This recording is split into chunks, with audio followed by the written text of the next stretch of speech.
Hello friends, स्वागत है आपका आपके अपने चैनल में। तो AAATC का एग्ज़ाम आपको कुछ ही मंथ में देखने को मिल सकती है। AAATC के लिए हमारे चैनल पे एक सीरीज चल रही है जिसका 7 पार्ट ऑलरेडी अपलोड हो चुका है। अगर आपने वो नहीं देखे हैं तो सबसे पहले आप वो ज़रूर देख लीजिए और उन वीडियो में जो कॉन्सेप्ट यूज हुए हैं उसकी नोट्स भी बनाइए, क्योंकि आपको जो इन वीडियो में कॉन्सेप्ट यूज हो रहे हैं उसी कॉन्सेप्ट से आपको एग्जाम में क्वेश्चन देखने को मिलेगा। ये सारे क्वेश्चन या तो प्रीवियस ईयर के हैं या फिर उनके बेस पे प्रीवियस ईयर के बेसिस पे क्वेश्चन बनाए हुए हैं। ये वीडियो जो बच्चे नीट का एग्ज़ाम देना चाहते हैं या फिर जेईई मेंस का एग्ज़ाम देना चाहते हैं उसके लिए भी काफ़ी इम्पॉर्टेंट है, क्योंकि मेंस और नीट के फिजिक्स में इसी तरीके के क्वेश्चन आते हैं। इसके अलावा सीबीएसई बोर्ड वाले बच्चे, आईसीएसई बोर्ड वाले बच्चों के लिए भी ये वीडियो काफ़ी इम्पॉर्टेंट है। तो चलिए शुरू करते हैं। सबसे पहला क्वेश्चन है हमारा, लाइन दिया हुआ है, हमारा 2 लाइन दिया हुआ है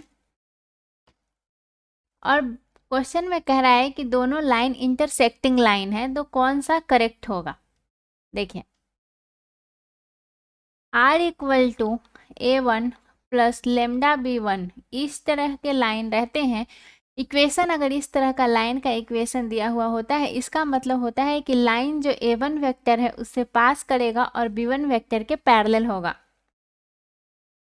इन दोनों के बीच का शॉर्टेस्ट डिस्टेंस निकालने का फॉर्मूला होता है A2 माइनस A1 से जो वेक्टर बनेगा उसका डॉट प्रोडक्ट निकालना है B1 क्रॉस B2 का modulus divided by B1 cross B2। लेकिन जब लाइन इंटरसेक्ट करेंगे मतलब डिस्टेंस 0 हो जाएगा उन दोनों के बीच का, तो हमारा आ गया A2 minus A1 dot B1 cross B2 equal to 0।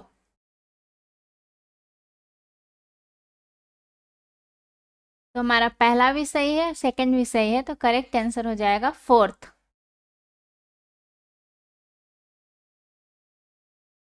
सबसे पहले आप वीडियो को पॉज करिए, फिर आप खुद से सोचिए और क्वेश्चन को सॉल्व करने की कोशिश करिए, उसके बाद आपको सॉल्यूशन देखना है। नेक्स्ट क्वेश्चन है हमारा, 2 bar magnet A and B are put parallel to the magnetic field of intensity B। The ratio of work done required for magnet A to magnet B is 1:2 when both the magnets are rotated by an angle 90 degree to the magnetic field. Find the ratio of magnetic moment of magnet A to magnet B. देखिए, किसी भी bar magnet को magnetic field में एक angle से दूसरे angle तक rotate करने के लिए जितना वर्क डन करना पड़ता है उसका फॉर्मूला होता है MB cos θ1 माइनस cos θ2। θ1 है यहाँ पे जो पहले एंगल पे था और θ2 है फाइनल एंगल पे था। देखिए, वर्क डन होता है actually change in potential energy, और पोटेंशियल एनर्जी होता है माइनस m डॉट बी।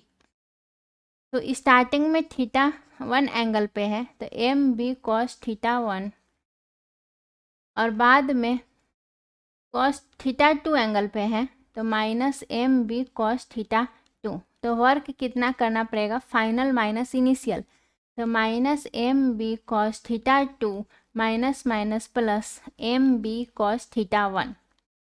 देखिए, इसमें स्टार्टिंग में बोल रहा है कि पैरेलल है, मैग्नेटिक फील्ड के पैरेलल है, मतलब यहाँ पे θ1 की वैल्यू 0 है और बाद में 90 डिग्री पे हो गया तो θ2 की वैल्यू 90 है और 2 मैग्नेट है। तो सबसे पहले हम मैग्नेट ए के लिए लिखते हैं। मैग्नेट ए के लिए हो जाएगा MB θ1 0 cos 0 1 माइनस cos 90 0 और the ratio of work done require for magnet A to magnet B का रेशियो दिया हुआ है, मतलब WA बाई WB हमारा दिया हुआ है 1:2। अगर हम WB लिखें, पहले वो θ1 पे था, यहाँ MA होगा और बाद में θ2 90 डिग्री पे हो गया तो सेम ही आएगा, बस मैग्नेटिक मोमेंट बी के लिए लेंगे और मैग्नेटिक फील्ड तो सेम ही है। अब हम रेशियो ले लेंगे WA/WB MAB divided by MBB, B से बी कैंसिल हो गया। WA/WB दिया हुआ है 1:2 MA MB, तो हमारा करेक्ट आंसर आ गया सेकेंड। मैग्नेटिक मोमेंट का रेशियो ही पूछ रहा था।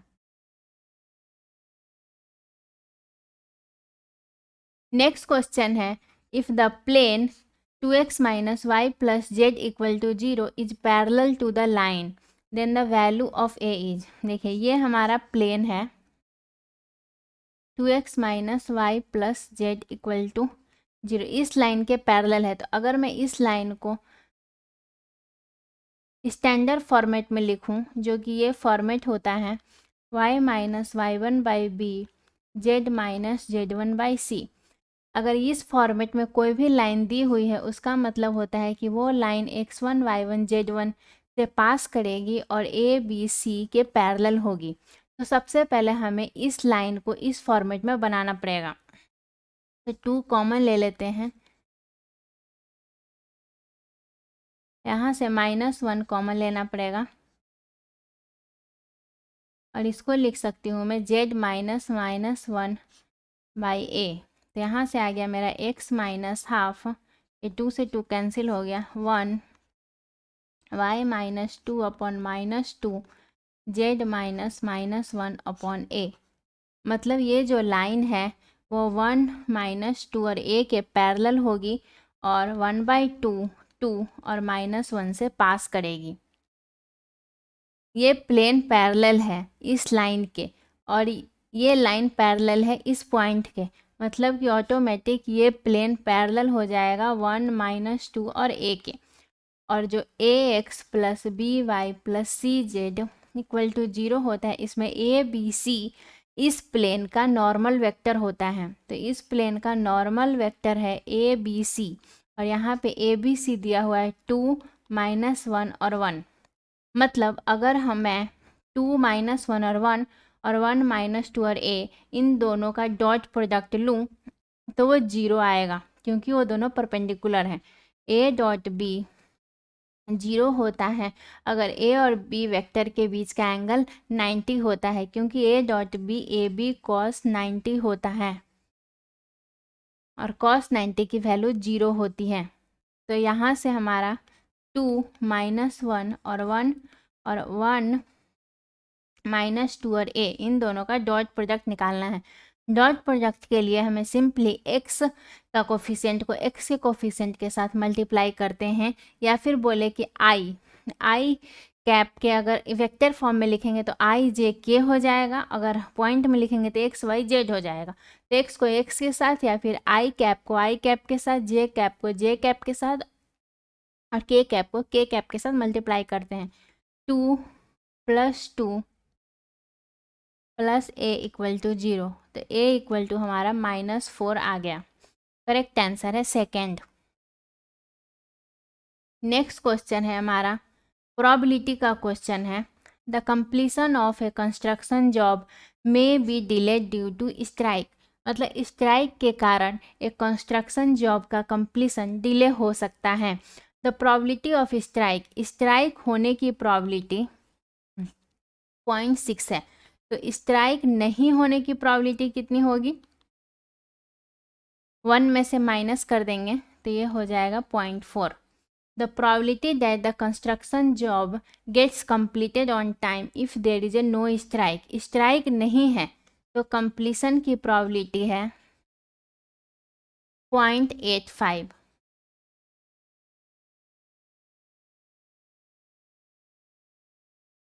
and the probability that the construction job gets completed on time if there is a strike। अगर स्ट्राइक है तो कंप्लीशन की प्रोबेबिलिटी 0.35 होगी। तो अगर नॉट कंप्लीशन की प्रोबेबिलिटी निकालें हम, स्ट्राइक है तो कंप्लीशन की प्रोबेबिलिटी 0.35 है, तो 1 में से माइनस कर देंगे तो आ जाएगा हमारा 0.65। मतलब जब स्ट्राइक होगी तो कंप्लीट होने की प्रोबेबिलिटी 0.35 है और नहीं कंप्लीट होने की प्रोबेबिलिटी 0.65 है।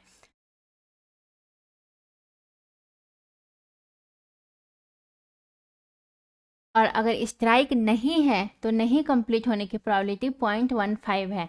तो क्वेश्चन पूछ रहा है कि what is the probability that the construction job will not be completed on time. देखिए, दो केस हो सकता है, एक तो स्ट्राइक होगा और एक दूसरा स्ट्राइक नहीं होगा।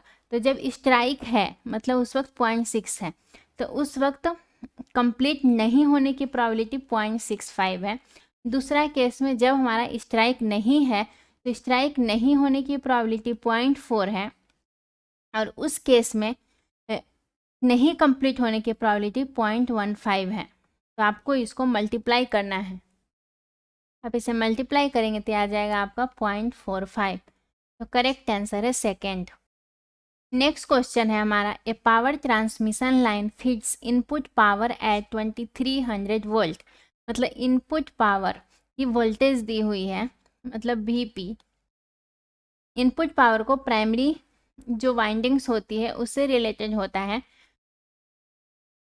To step down transformer with its primary windings having 4000 turns, the output power is deliver eight,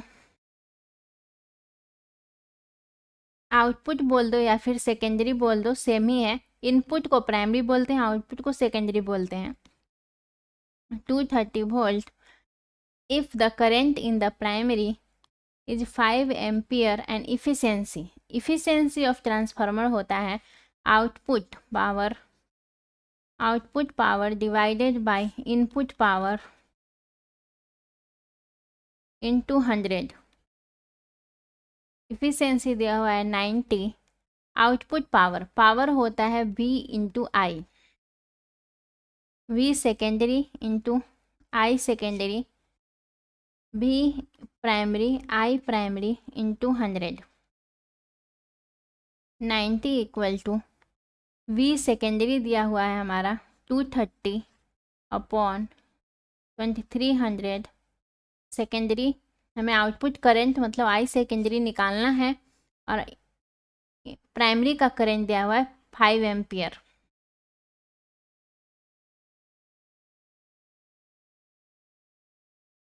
और ये 100 को इस साइड ले आए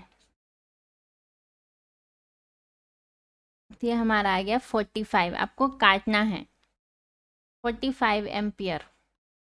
तो करेक्ट आंसर है हमारा सेकेंड। नेक्स्ट क्वेश्चन है हमारा, let A and B be 3 × 3 matrices such that A not equal to B, A square equal to B square, A B equal to B A and A square plus 2a plus I equal to 0 where I is the identity matrix. और ये modulus मतलब है determinant of any matrix. देखिए, हमारा ये सब given है। सबसे पहले मैं क्या करती हूँ, a plus B into A minus B multiply करते हैं।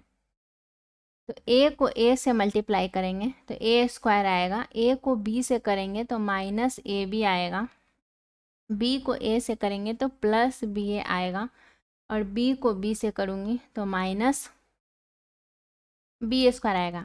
देखिए, मैंने a प्लस बी और a माइनस बी को मल्टीप्लाई करके क्यों देखा है, क्योंकि ऑप्शन में a प्लस बी टर्म है।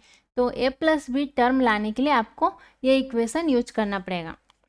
दिया हुआ है ए बी बराबर है बी ए, तो ये कैंसिल हो जाएगा, ए स्क्वायर माइनस बी स्क्वायर हमारा आ गया, और ए स्क्वायर बराबर है बी स्क्वायर के, मतलब ये 0 आ गया। A plus B into A minus B equal to 0 आ गया। दिया हुआ है कि a बराबर नहीं है b के, मतलब a माइनस बी 0 नहीं हो सकता है। तो मतलब a प्लस बी हमारा 0 होगा, मतलब modulus of a plus B हमारा 0 होगा। तो ये तो गलत हो गया, ये भी गलत हो गया। इन दोनों में से कोई हमारा आंसर होगा। नेक्स्ट ये वाला इक्वेशन यूज करते हैं, a square plus 2a plus I equal to 0। A inverse से दोनों तरफ मल्टीप्लाई कर देते हैं 0 into A inverse 0, A square into A inverse plus 2a inverse plus I into A inverse equal to 0। A into A inverse plus 2 A into A inverse I होता है plus I into A inverse होता है। A inverse की property होती है ए into A inverse आई होगा ए into आई ए ही होता है equal to A inverse minus, मतलब हमारा ए इनवर्स एग्जिस्ट कर रहा है। ए इनवर्स हमने निकाल दिया ए प्लस 2i का माइनस, मतलब ए इनवर्स एग्जिस्ट कर रहा है। तो ए इनवर्स तभी एग्जिस्ट करता है जब mod of A not equal to 0 हो। तो ये तो हो ही नहीं सकता, तो करेक्ट आंसर है हमारा फर्स्ट। नेक्स्ट क्वेश्चन है हमारा, two cell of internal resistance R1 and R2 and of same EMF are connected in series. R1 R2 E है, इसका भी E है, across a resistor of R. If the terminal potential difference across the cell of internal resistance R1 is 0, मतलब इसके across terminal potential difference 0 है। हम current हमारा इस तरीके से फ्लो करेगा, इस तरीके से हमारा करंट फ्लो करेगा, क्योंकि करंट पॉजिटिव टर्मिनल से निकलता है। तो हमारा करंट अगर इस सर्किट में देखें तो टोटल पोटेंशियल E2 है, तो हो जाएगा 2E अपॉन इक्विवेलेंट रेसिस्टेंस हो जाएगा, तीनों सीरीज में है तो तीनों को सिंपली ऐड कर देंगे। अब हमें ए बी अगर मैं मान लूँ और इसके अक्रॉस हमें पोटेंशियल लिखना हो तो इसके अक्रॉस पोटेंशियल हो जाएगा E माइनस आई R1, क्योंकि करंट के डायरेक्शन में जाने पर हमारा पोटेंशियल डिक्रीज करता है और जब निगेटिव से पॉजिटिव की तरफ जाते हैं तो पॉजिटिव E होता है। ये हमारा 0 दिया हुआ है, E माइनस आई आया 2E upon R plus R1 plus R2 into R1 equal to 0। E R1 plus ER2 minus 2ER1 equal to 0, ये इधर जाकर 0 हो जाएगा। ER plus ER2 minus ER1 equal to 0, E हमारा कैंसिल हो जाएगा, R plus R2 minus R1 equal to 0। तो यहाँ आ गया हमारा R equal to R1 minus R2। तो हमारा करेक्ट आंसर है थर्ड। नेक्स्ट क्वेश्चन है हमारा, a galvanometer whose resistance is 50 ohm has 25 division in it when a current of 4 into 10 to the power minus 4 ampere passes through it, its needle pointer deflects by 1 division. To use this galvanometer as a voltmeter of the range of 2.5 volt, it should be connected to a resistance of. Galvanometer को voltmeter बनाने के लिए galvanometer के साथ आपको एक resistance series में लगाना होता है, तब ये वोल्टमीटर की तरह काम करता है। देखिए इसमें है 4 into 10 to the power minus 4 ampere का करंट पास होता है जब नीडल डिफ्लेक्ट करता है एक डिवीजन से, लेकिन उसमें कितने डिवीजन है, 25 डिवीजन है। तो टोटल करंट जो पास करेगा वो हो जाएगा 25 into 4 into 10 to the power minus 4 ampere. ये गैल्वेनोमीटर को एक रेसिस्टेंस के साथ हम सीरीज में लगाकर इसे वोल्टमीटर बना लिए, और इस वोल्टमीटर का रेंज 2.5 वोल्ट है, मतलब इसके अक्रॉस वोल्टेज दिया हुआ है 2.5 वोल्ट। तो 2.5 volt V equal to I into R, I current into resistance हो जाएगा जो हमें सीरीज में कनेक्ट करना है उसका रेसिस्टेंस प्लस गैल्वेनोमीटर का रेसिस्टेंस। गैल्वेनोमीटर का रेसिस्टेंस 50 है, करंट है हमारा 25 into 4 into 10 to the power minus 4 2.5, ये हमारा कैंसिल हो गया। r + 50, ये आ जाएगा हमारा 1/10 × 4, और ये नीचे आएगा तो ये ऊपर चला जाएगा। r + 50 एक कैंसिल हो गई, ये आ गया हमारा 250, तो R हमारा आ गया 200 ओम। तो करेक्ट आंसर है इसका थर्ड, 200 ओम। नेक्स्ट क्वेश्चन है हमारा, the area bounded by the curve y = 2x⁴ - x², the x axis and the two ordinates corresponding to minimal of the function। हमें इस कर्व का दो ऑर्डिनेट, इस कर्व पे जो दो ऑर्डिनेट हैं जहाँ पे इस फंक्शन की मिनिमम वैल्यू है, उस पॉइंट और एक्स एक्सिस के साथ जो एरिया बाउंड होगा वो हमें निकालना है। अगर हम एक रफ बनाएं तो इस टाइप का ये एक्स एक्सिस है, और मान लीजिए कि इस पॉइंट और इस पॉइंट पे इस फंक्शन का मिनिमम वैल्यू है, तो ये एरिया हमें निकालना है। देखिए, किसी भी फंक्शन का मिनिमम वैल्यू किस पॉइंट पे होगा वो चेक करने के लिए एक टेस्ट करते हैं। सबसे पहले आपको dy/dx निकालना पड़ेगा, फिर उसके बाद dy/dx को 0 करना है, और जितने भी पॉइंट्स आए सारे पॉइंट पे आपको d2y/dx² चेक करना है। अगर d2y/dx² पॉजिटिव आता है, मतलब कि उस पॉइंट पे फंक्शन की मिनिमम वैल्यू होगी। अगर d2y/dx² निगेटिव आता है तो उस पॉइंट पे फंक्शन की मैक्सिमम वैल्यू होगी। तो सबसे पहले हमें इसका डिफरेंशिएशन करना पड़ेगा, dy/dx निकालना पड़ेगा। हमारा y दिया हुआ है 2x⁴ - x²। 2 × x⁴n का डिफरेंशिएशन होता है n × x⁴n - 1, 4 × x⁴ - 1 - 2 × x⁴n - 1।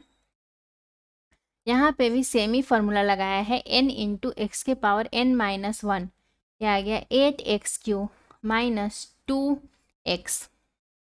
अब हमें dy/dx को 0 करना पड़ेगा, ये होगा 8x³ - 2x = 0, और हमें सारे पॉइंट्स निकालने हैं, x की वैल्यू निकालनी है। 2x कॉमन आ गया, ये आ गया 4x² - 1 = 0, 2x = 0 और 4x² - 1 = 0।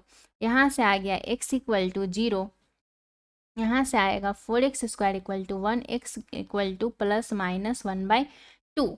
तो हमारा 3 पॉइंट आ गया, 0, 1/2 और -1/2। अब हमें d2y/dx² निकालनी है। ये हमारा dy/dx था। तो यहाँ कोफिशिएंट बाहर आ जाता है, और x³ का डिफरेंशिएशन होगा 3 × x⁴ (3 - 1), n × x⁴n - 1 - 2। तो यहाँ से आ गया 24x² - 2। अब हमें ये तीनों पॉइंट पे चेक करना पड़ेगा। सबसे पहले मैं 0 पे चेक करती हूँ। 0 अगर हम इसमें पुट करेंगे तो ये आ जाएगा -2, मतलब कि 0 पे फंक्शन का मैक्सिमम वैल्यू होगा।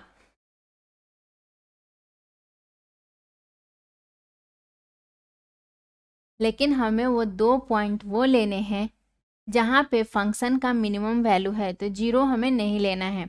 अब हमें d2y/dx² 1/2 पे चेक करते हैं। 24 × x² मतलब 1/4 - 2, यह आ गया 4, मतलब पॉजिटिव है, मतलब 1/2 एक पॉइंट हमें लेना पड़ेगा। d2y/dx² हमें दो ऑर्डिनेट चाहिए, एक हमें मिल गया, -1/2। 24 -1/2 का होल स्क्वायर करेंगे तो 1/4 ही आएगा, ये भी 4 आया, मतलब कि दो ऑर्डिनेट्स मिल गए हमें, एक 1/2 है और एक -1/2 है।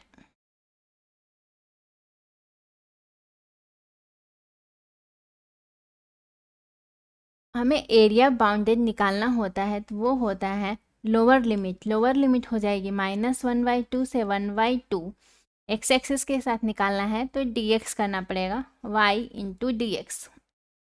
वाई की वैल्यू है 2x⁴ minus x square into d x. अब हमें इसका इंटीग्रेशन करना पड़ेगा। देखिए थोड़ा सा इसको और सिंपल बना लेते हैं। ये जो वैल्यू है ये अगर इसमें x के जगह -x पुट करेंगे तो सेम ही आएगा, 2 into -x⁴ minus of -x²। Same he function आया, मतलब कि फंक्शन हमारा इवन है। तो जब इवन फंक्शन होता है तो -a to a को हम लिख सकते हैं, -a to a f(x) dx को हम लिख सकते हैं 2 into 0 to a f(x) dx। ये डिफिनिट इंटीग्रेशन की प्रॉपर्टी होती है। हमारे चैनल पे इंटीग्रेशन की वीडियो अवेलेबल है, आप उसे देख सकते हैं। आपको AATC 2023 के नाम से जो प्लेलिस्ट बनी हुई है उसमें जितने भी वीडियो हैं वो सारे वीडियो आपको देखने हैं, तो आपका सारा कॉन्सेप्ट क्लियर हो जाएगा। इवन फंक्शन जो होते हैं उसकी डिफिनिट इंटीग्रेशन का प्रॉपर्टी होता है कि -a to a है और फंक्शन अगर इवन है तो उसे लिख सकते हैं 2 into 0 to a f(x) dx। अगर हम इसमें x के जगह -x रखेंगे तो वैल्यू सेम ही आएगी। आप रख के देख लीजिए, 2 into -x⁴ minus of -x², same आएगा 2 इंटू x⁴ माइनस x²। इसको लिख सकती हूँ मैं 2 इंटू 0 से half 2 x⁴ minus x² into dx। Integration x⁴n का इंटीग्रेशन होता है x⁴n+1 डिवाइडेड बाय n+1। इसी फॉर्मूला का यूज करके हमें इसको इंटीग्रेट करना है। x⁴ मतलब 5/5 माइनस x³ 1/2 और 0। जब आप इसे सॉल्व कर लेंगे तो आ जाएगा 7/120। तो करेक्ट आंसर है हमारा थर्ड। आपको इसमें सबसे पहले अपर लिमिट रखनी है और लोअर लिमिट तो 0 है तो रखने की ज़रूरत ही नहीं है। मैं आपको बता देती हूँ, 2 into 2 1/5 1/2 1/2 1/2 1/2 1/2 minus 1/2 into 1/2 into 1/2 into 3। आपको इसको सॉल्व करना है। आप इसे सॉल्व करेंगे तो आपका आएगा 7/120। अगर आपको ये वीडियो इन्फॉर्मेटिव लगा तो इस वीडियो को आप सभी दोस्तों के साथ शेयर करिए और हमारे चैनल को सब्सक्राइब करना ना भूलें।